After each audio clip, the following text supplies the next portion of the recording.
But enough about that. Let's move on to what's next. And that seems to be the mini brute bassline.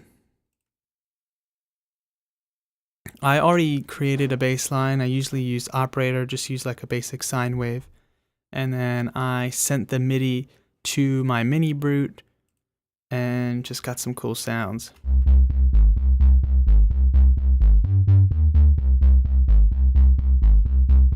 I think I added too much bass. I didn't exactly know what I did when I created it. I just create them on the fly. I don't like to save my patches. I like to start over every single time. And I tend to do that with a lot of things, like when I'm creating, let's say, white noise buildups.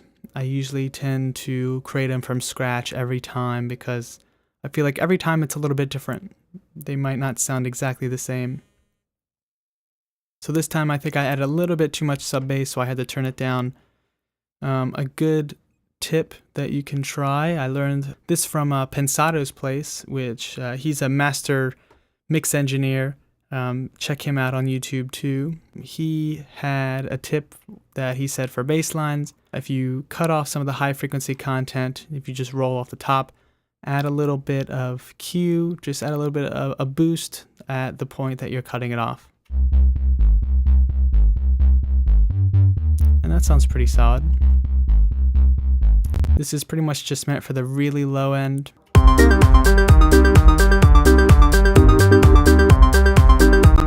me see it.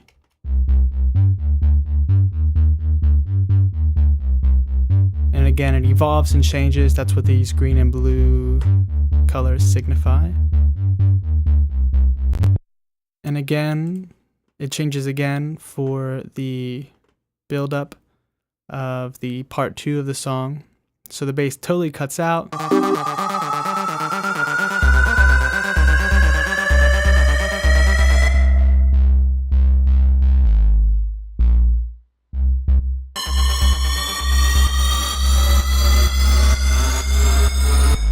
Cognizant sleep. So that sounds pretty cool. Of course, sidechain compression. For bass lines, I like to use peak. For everything else, I pretty much use RMS because I think it gives it more of a swing, groovy feel. But for the bass lines, you definitely want it to duck hard whenever the kick hits. So I tend to use peak, no knee, ratio anywhere from 4 to infinity. These are just things I use frequently. Attack somewhere around 10. Release anywhere from 45 to 100. Recently, I've been using auto a lot. I always EQ the input of the sidechain compressor nowadays, just to give it that more fine-tuned peak. Sometimes if your key input or basically the input of the sidechain compressor isn't punchy enough, like let's say it's a low bass, but it's kind of funky sounding and it has like maybe a sustained bass, you might want to try EQing it. Again, I have a whole another video on EQing the bass. You can check that out at your leisure. So let's move on to the Voyager glitch bass. I was able to borrow a Moog Voyager for a time, and I was able to create some really dirty synth sounds that I really liked. And I chopped them up. And, well, let me just play this. I have 3 different dirty bass parts.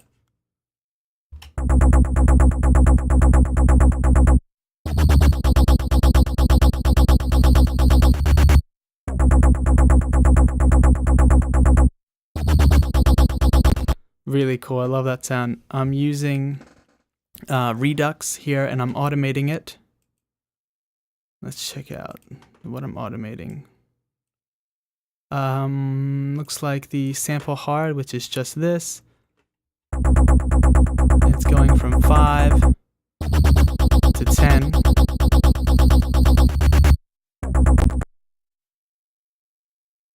And you can obviously hear what that effect is doing, and it's only for these parts that it's the 10. So it's just going back and forth. Again, you always want to change it up. You might not want to have the same bass line going I think originally I did just have one sustained bass line, but I really wanted to chop it up and mix it, make it sound cool. Auto filter to give it that wobble sound. You can use this for dubstep as well. Amount up pretty high, turn your rate.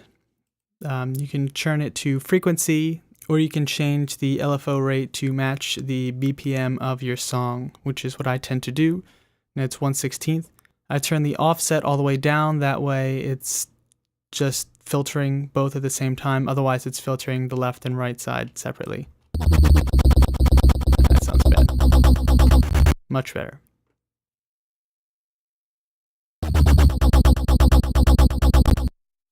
Let's see, I'm also cutting it up. Let's hear the top dirty bass now. That's just what it sounds like normally, with nothing else on it.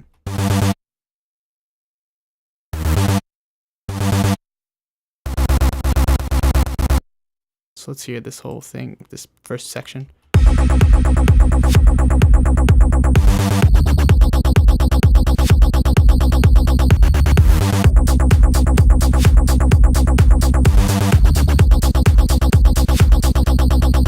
Sleep. I did have sidechain compression on it, but instead I just grouped the track and I'm using sidechain compression here. I'm using Ozone, Camera Crusher, and a sidechain compressor. Camera Crusher is a free plugin. I suggest you check it out. It will add a lot of crunch and dirtiness to anything that you want to use it for. Slight distortion, moderate compression, and the master's just to overall volume. And again, sidechain compression. I decided to use RMS just to make it, I guess, sound a little bit more groovier. Just because that's the main part of the song. I don't have a whole lot else going on. So I guess I should take back what I said earlier. I always use peak for basses when there's a lot of other instruments going on, like other lead elements. But in this case, this is the main element. This is the drop. So I wanted it to sound groovy in its own right by itself. Let's go to the second part of this dirty bass line.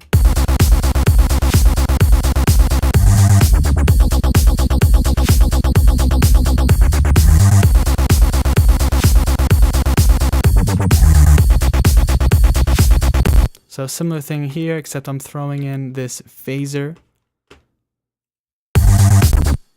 Let's drag this out.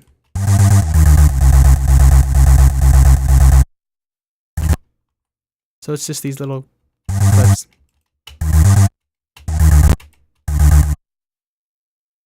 Again, utility, EQ, not using the compressor, and a phaser. Check out phaser or flanger, or just mess around like I'm using Redux on the others. Just mess around with them to make them sound crunchy and distorted. I also have these later parts.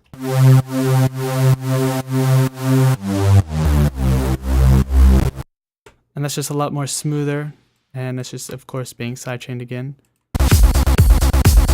Extra sidechain compression on this one.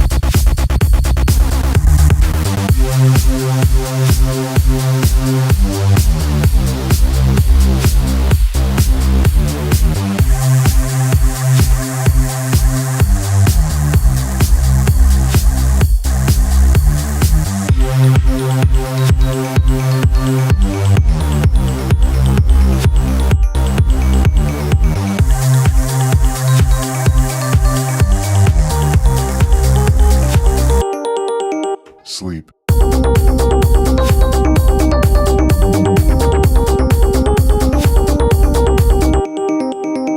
I love these key sounds.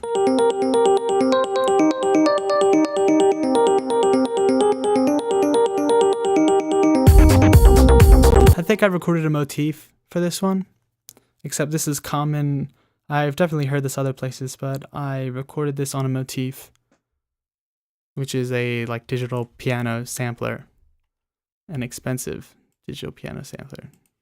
And it just fades in with the EQ. sleep.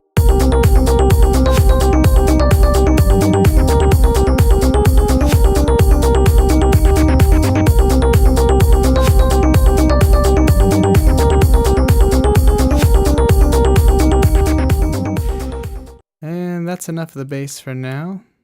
What's this next part?